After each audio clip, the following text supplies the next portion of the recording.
पश्चिम आशियामध्ये भूराजकीय तणावामुळे कुठेतरी कच्च्या तेलाचे भाव हे वधारताना पाहायला मिळालेत। सोबतच सोन्याच्या भावामध्ये देखील तेजी पाहायला मिळत आहे।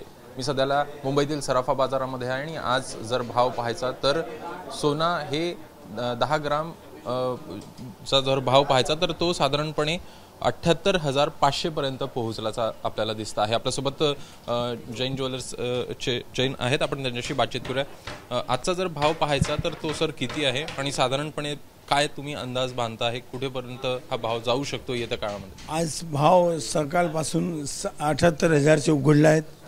हा सोना डे बाय डे वाढत राहिला आहे।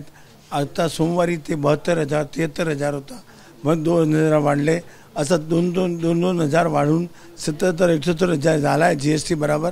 आणि अजून वाढणार राहणार आणि दिवाळी परत हे भाव AC परत जाणार। आणि तसंच चांदीत आहे, चांदी आज 99,500 झाली आहे, ते चांदी 1.25 लाख होणार दिवाळी परत, एवढी असं बघा डिमांड झाली आहे भावात।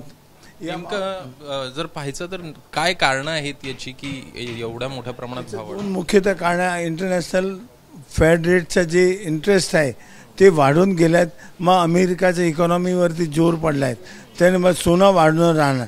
दुसरा एक वॉर आहे आता इस्रायल आणि त्याचा वॉर चालू झाला आहे। हे वॉर म्हणून असं थिअरी असं आहे कुठेतरी वॉर होतात मग त्याचे इफेक्ट सोन्यावरती पडतात, तर सोन्याचं अजून वाढणार की वॉर आजपासून चालू झाला आहे, मग अजून वॉर लांबवणार 15 महिन्यात 2 महिन्यात। जसं रशिया युक्रेनचा वॉर आहे, आज 2-2 महिने चालू झालं, 2 महिने 3 महिने तर परत राहिला, तर हेच कारण आहे की वॉरतून सोनं वाढणारच।